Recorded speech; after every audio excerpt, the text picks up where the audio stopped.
At that point in our relationship, things were starting to hit us pretty hard, and we started taking better care of each other.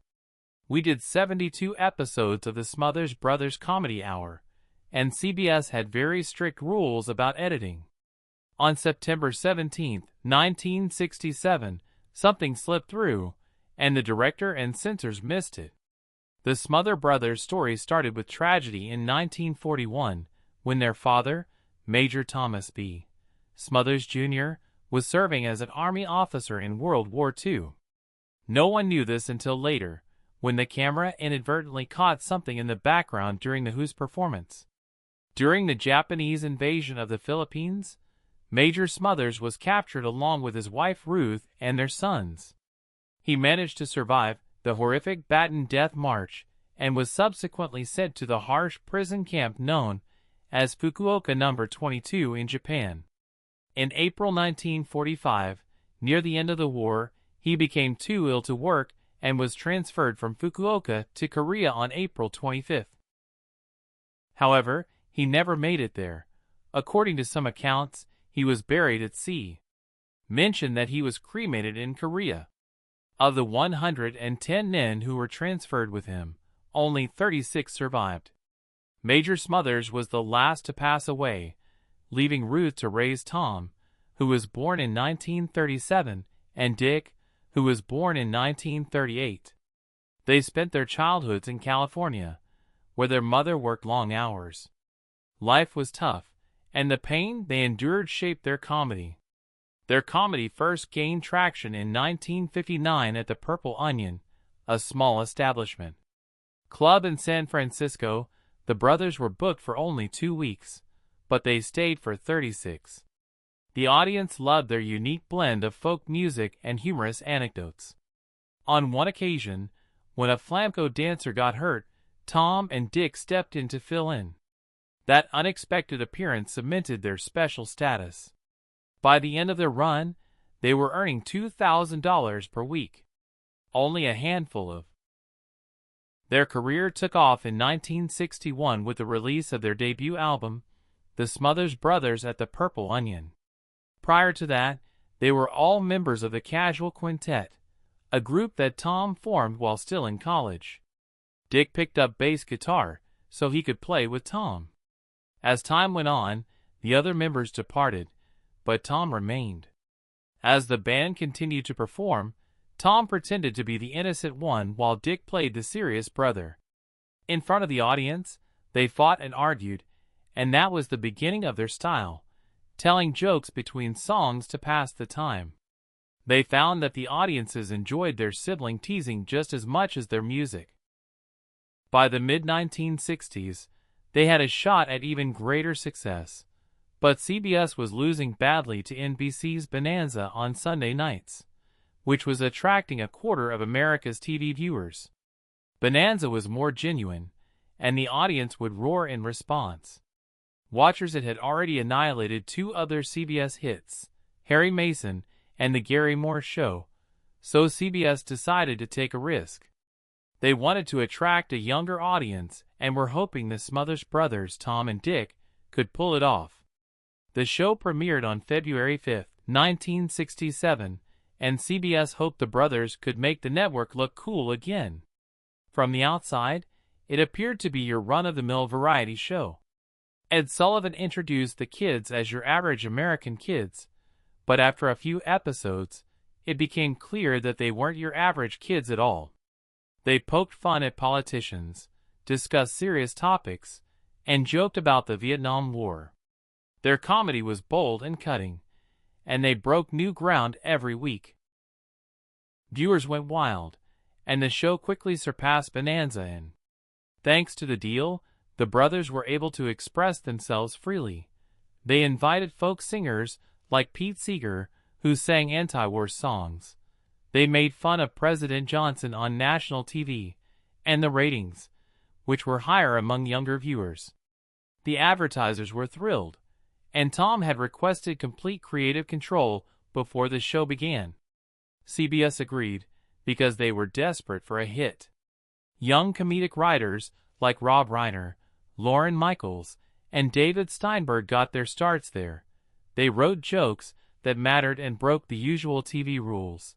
CBS censors fought them at every turn. The brothers fought back often, making the censorship part of the show, and every show felt like a risk. Their work had a lasting impact on American comedy, shaping shows like Saturday Night Live, All in the Family, and The Mary Tyler Moore Show. In 1968, an unexpected event occurred on American television. The Smothers Brothers Comedy Hour showed the Beatles' promotional film for Hey Jude on October 6th. Fans in the UK had seen it a few weeks earlier on September 8th. But this was. In those days, Americans couldn't get enough of these promotional films, then known as music videos, shot by the Beatles at Twickenham Studios on September 4th. Paul McCartney even did his own set design. A large orchestra in white tuxedos played along, and 300 extras sang the song's final chorus. Ringo Starr had recently arrived. Returned to the band after a brief hiatus, so this was more than just a song, it was a watershed moment for them. What's more, the following week, the Smothers Brothers Comedy Hour aired 2 Beatles videos consecutively, giving American audiences a new way to experience the band. Not even the Ed Sullivan Show could pull this off. It felt like a major shift when the brothers had access that no one else had. The same was true for music and television. In 1967, another watershed moment occurred on the same show. Pete Seeger was invited to sing. Seeger had been banned from television for nearly 17 years due to the blacklist. When he finally sang Waist Deep in the Big Muddy, it was a direct attack on President Johnson's. Tom Smothers would not remain silent. He ensured that word of the incident got out to the press. As a result of public outcry, CBS allowed Seeger to return and perform and censored on February 25, 1968, to an audience of millions. This was the first instance in which a blacklisted artist had publicly criticized a president. During 1967 and 1969, The Who, Jefferson Airplane, Buffalo Springfield, and Stephen Wolfe were among the bands that the Smothers Brothers Comedy Hour showcased. None of these acts were considered safe bets for mainstream television, and The Who even ended one of their performances by smashing their. The Doors played Touch Me with a full orchestra. Jefferson Airplane sang Crown of Creation, a song about the fear of nuclear war. Buffalo Springfield played For What It's Worth, and Steppenwolf's Born to Be Wild brought raw energy into American homes. The noise damaged Pete Townshend's hearing and sent shrapnel flying. The Smothers Brothers were unconcerned with the network's reaction. They simply wanted to provide a platform for these defiant voices, and the likes of Jimi Hendrix, who was performing at the Los Angeles Forum on April 26, 1969, dedicated his set to the brothers, hailing them as heroes for bringing art and protest to television. At the height of his career, Hendrix took the stage to remind everyone that the Smothers Brothers were important. When asked about the show's cancellation, Hendrix remarked that music and comedy had never blended so well, and with humor too. A great example of this was a recurring bit called Share a Little Tea with Goldie Lee French, in which Lee French played a spaced-out Goldie O'Keefe, a hippie who offered wise counsel with hidden meanings. For example, tea was actually shorthand for weed, and Goldie was formerly a slang term for cannabis. The show's censors forced them to change it, but viewers at home understood the reference. When Goldie mentioned roaches, no one took her seriously. Instead, she meant bugs. The show's younger audience members enjoyed the puns because they gave the impression that the show was. With a mischievous grin, Keith Moon decided to take things to the next level on September 17, 1967, when The Who performed My Generation on the Smothers Brothers Comedy Hour. The network was keeping tabs on the show, but Goldie's popularity grew anyway. Moon had a secret weapon he had filled his kick drum with. A deafening blast erupted from the explosives, sending smoke and debris flying across the stage. Moon was knocked backward by a piece of the cymbal that had hit him, and Pete Townshend's hair was blown up in a conflagration. Even his bandmates had no idea what was going to happen. Moon wanted a loud, unforgettable, and wild finale. A colossal commotion. Townshend would suffer permanent hearing loss in one ear due to the impact of the force, which shocked the audience into quiet before they began to yell and cheer. Moon had accomplished her goal of causing mayhem and spectacle precisely as intended, but at a heavy cost. Townsend continued to discuss the ongoing pain and how it affected his guitar playing years later. The incident was a watershed moment that altered their performance style irrevocably. Then, in the midst of the chaos, Townsend seized Tom Smothers' acoustic guitar and pounded it on stage, shattering it. He simply stared at him, speechless, as if he were witnessing the perfect climax to the mayhem. The moment was a raucous display of rebellion that revealed the Who as they were daring to go where no one had gone before. The exploding guitar became an iconic image that resonated with both younger and older audiences the show had given. The performance would live on in memory, and it was a genuine generational divide. Parents despised it, kids saw it as freedom that the Smothers Brothers and their rebellious crowd desired. Joan Baez, a folk singer who battled for social justice and peace, was also causing a stir. Knew it. Born on January 9, 1941, in Staten Island, New York, she had spent her life fighting for what she believed in. By 1967, she had already been arrested for protesting, and her songs inspired those who wanted change. On her appearance on the Smothers Brothers Comedy Hour, she wanted to dedicate a song to her husband David Harris, who was going to jail for 3 years. He had refused to serve in the draft and publicly opposed the Vietnam War. Baez expressed her pride in him and said as much on the show, but CBS edited her remarks so that she could only sing a brief tribute. This was just one example of the numerous ways in which the network was feeling pressured, as it was afraid of angering the government or its sponsors. Even President Lyndon B. Johnson had griped about the program that had kept Johnson up till 3 in the morning. Nixon's administration was considerably more aggressive in its efforts to have the Smothers Brothers removed from television in 1968, when the show had already scheduled Harry Belafonte for a powerful performance in which he sang "Lord Don't Stop the Carnival," and footage showed police officers surrounding the band. The violent altercation at the Democratic National Convention in Chicago, which was meant to be a sincere protest against political violence, instead became an advertisement for the very thing when CBS decided to pull the entire segment before it even aired. And that wasn't all. CBS also sold the 5 minutes that were going to be cut to the Republican Party or campaign ads. It was obvious which side the network took during the protests against politicians. By late 1968, the Smothers Brothers were already feeling the heat from CBS, which had decided to send in all scripts, jokes, song lyrics, and even full videotapes for review long before they aired. The review process wasn't just a quick check.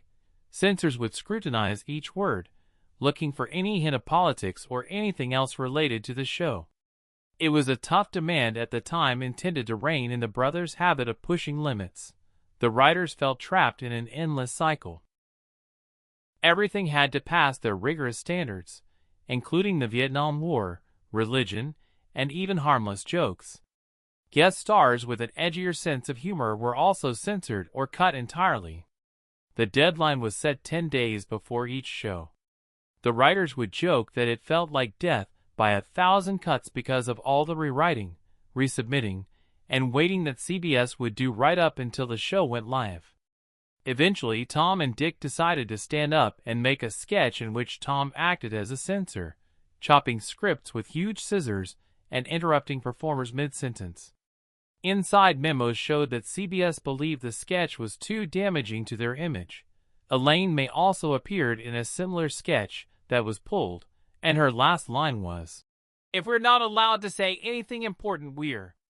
The joke was obvious. Their show was being silenced, and the punchline was bold, but CBS didn't get it. The network refused to air the sketch. It's clear that Tom was enraged by the censorship, which had become so severe that even mocking it was outlawed.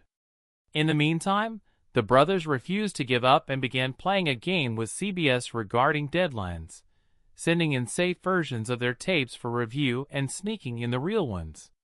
CBS finally had enough in April 1969 when they decided to cancel the show, despite the fact that it was still one of the top 10 most watched shows in the country, citing the Smothers Brothers' failure to submit a tape on time as the reason. The network had been driven crazy by the last-minute edits before airing. The true conflict, according to Tom Smothers, was not over due dates, but rather control.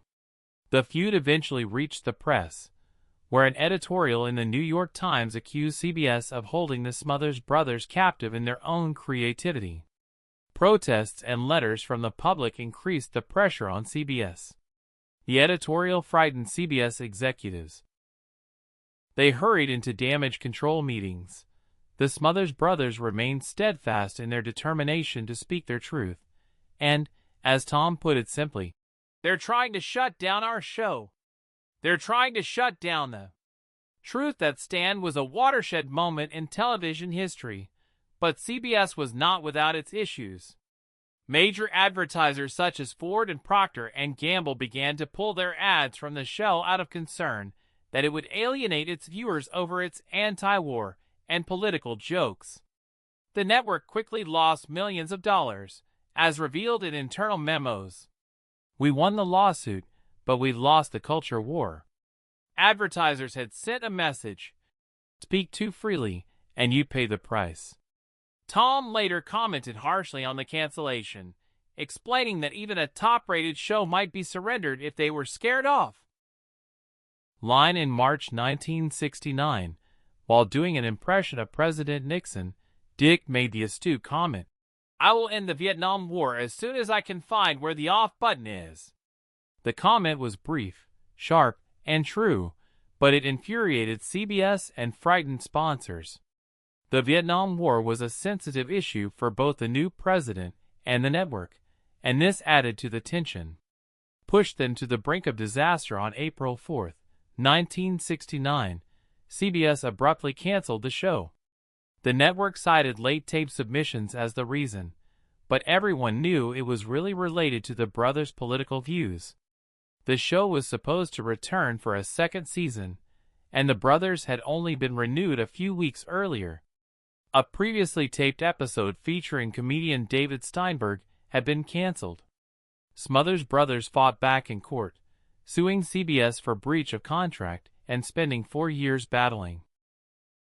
The episode, which delivered another anti-war message, was never shown in America but was broadcast in Canada instead. The cancellation was harsh and abrupt, telling every other performer that there were serious consequences for stepping too far out of line. They prevailed in April 1973, and the judge handed them $776, $300, plus $5. They had already lost their platform, so the victory was bittersweet, but the verdict was historic, worth $5 million in today's money. It established a precedent that networks couldn't claim censorship as a smokescreen for cancellation. Hi-Ha, a clean rural comedy show with country songs and corny jokes that debuted on June 15, 1969, and ran for 23 episodes, exactly what CBS was looking for, because their subsequent projects never quite lived up to the magic of their comedy hour. A milder show they did on NBC failed to catch on. The fight affected both Tom and Dick, but it hit Tom the hardest. Years later, Tom confessed that losing the show had left him feeling empty. It shattered his confidence and took a long time to heal. As a coping mechanism, Dick turned to other interests, like winemaking and car racing. The fight changed both brothers forever. After being let go by CBS in 1969, the Smothers Brothers tried again the following year, this time taking their comedic talents to ABC. However, by summer 1970, the network had become wary, not wanting to repeat the mistakes of CBS, so they kept a careful eye on the brothers and advised them to tone it down. Viewers weren't interested in defiant characters. They tried again in January 1975, this time on NBC, and the first episode was huge. It was the 5th most watched of the year. However, their brief run demonstrated how quickly public taste can change. The show's ratings plummeted as the Vietnam War drew to a close, and ABC chose not to give them a fall slot. Popular American television series, with half of the audience's attention. However, the show's success was short-lived due to internal strife. Producer Joe Hamilton had an argument with Tom and Dick, and Tom couldn't do retakes without losing pay. He also couldn't meet freely with writers or the press. As a result, the show's ratings plummeted, and it eventually fell to the bottom. NBC handed over control of the show to Tom for the final 4 episodes after Hamilton's outburst of frustration. That's when they unleashed some of their most daring moments, like a cocaine joke, very unusual for prime time at the time, and big guests like Ringo Starr and George Carlin. Despite these highlights, NBC still managed to crash and burn the show midway through the season. The Smothers Brothers were invited back by CBS for a 1-hour reunion special in 1988, nearly 2 decades after their firing. The special, titled The 20th Reunion, was nominated for 3 Primetime Emmys. Writers such as Steve Martin and Bob Einstein also returned for the nostalgic gentle show. Was well received by critics and audiences alike, but it lacked the revolutionary zeal of their earlier work. In the same year, CBS revived the show in its entirety, which came at an odd timing given the Writers Guild strike. Without writers, the brothers had to fall back on their old routines, and guests provided most of the show's comedic relief. The brothers' story was preserved forever in the autumn of 2022, when the Performing Arts Collection at UC Santa Barbara accepted their entire archive. Ratings went up a bit when the strike ended, and the show even earned 5 Emmy nominations, but television had moved on. The revival lasted 2 seasons, from March 1988 to August 1989. However, it never had the impact of the original. This collection, which includes contracts, legal papers, photos, music sheets, and recordings, demonstrates the Smothers' struggle for free speech and their impact on comedy. Even after all these years, their work is still studied, proving that comedy can challenge power and speak up for real change. The curator, David Suber, said that it deserved to be housed alongside the Library of Congress. True legacy. The Smothers Brothers were trailblazers before Saturday Night Live even existed. Their show, which ran from 1967 to 1969, poked fun at war censorship and politicians. Lorne Michaels, creator of Saturday Night Live, learned her craft from them. Jon Stewart, Stephen Colbert, John Oliver, and Samantha Bee were later to follow in their footsteps. Demonstrated the power of comedy to speak truth to power and provoke thought. The show also served as a springboard for future comedy greats, such as Rob Reiner and George Carlin, who were regulars. Many of these performers later claimed that the show was their inspiration. The brothers had established a risk-free space where they could experiment, which gave American humor a distinct edge that persisted for decades when CBS decided to cancel their highly rated comedy show in 1969 due to censorship, the brothers took the network to court and ultimately prevailed. This case was historic because it was the first time a comedy show had successfully fought back against a network. The brothers accomplished all this during a time when Smothers Brothers Comedy Hour served as a unifying force. The show featured musical performances by artists such as Jefferson Airplane, Simon and Garfunkel, and even folk singer Pete Seeger, who had been banned for his anti-war song. Additionally, it featured music videos by artists like the Beatles, including Hey Jude. For many, this was their initial encounter with the, as Bill Maher so aptly put it, the brothers weren't afraid to upset people who disagreed with them. They weren't trying to please everyone. The brothers demonstrated that comedy could take a stand and make an impact, and that lesson endured long after the show ended. It's clear that Tom was enraged by the censorship, which had become so severe that even mocking it was outlawed. In the meantime, the brothers refused to give up and began playing a game with CBS regarding deadlines, sending in safe versions of their tapes for review and sneaking in the real ones. CBS finally had enough in April 1969 when they decided to cancel the show, despite the fact that it was still one of the top 10 most watched shows in the country, citing the Smothers Brothers' failure to submit a tape on time as the reason. The network had been driven crazy by the last-minute edits before airing. The true conflict, according to Tom Smothers, was not over due dates, but rather control. The feud eventually reached the press, where an editorial in the New York Times accused CBS of holding the Smothers Brothers captive in their own creativity. Protests and letters from the public increased the pressure on CBS. The editorial frightened CBS executives. They hurried into damage control meetings. The Smothers Brothers remained steadfast in their determination to speak their truth, and, as Tom put it simply, "They're trying to shut down our show.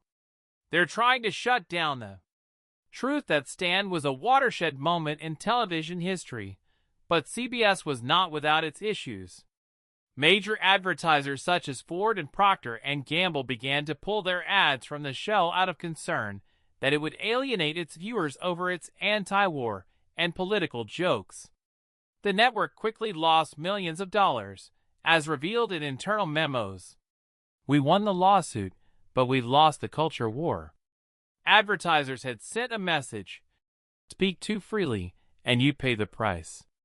Tom later commented harshly on the cancellation, explaining that even a top-rated show might be surrendered if they were scared off. Line in March 1969, while doing an impression of President Nixon, Dick made the astute comment, "I will end the Vietnam War as soon as I can find where the off button is." The comment was brief, sharp, and true, but it infuriated CBS and frightened sponsors. The Vietnam War was a sensitive issue for both the new president and the network, and this added to the tension. Pushed them to the brink of disaster on April 4, 1969, CBS abruptly canceled the show. The network cited late tape submissions as the reason, but everyone knew it was really related to the brothers' political views. The show was supposed to return for a second season, and the brothers had only been renewed a few weeks earlier. A previously taped episode featuring comedian David Steinberg had been canceled. Smothers Brothers fought back in court, suing CBS for breach of contract and spending 4 years battling. The episode, which delivered another anti-war message, was never shown in America but was broadcast in Canada instead.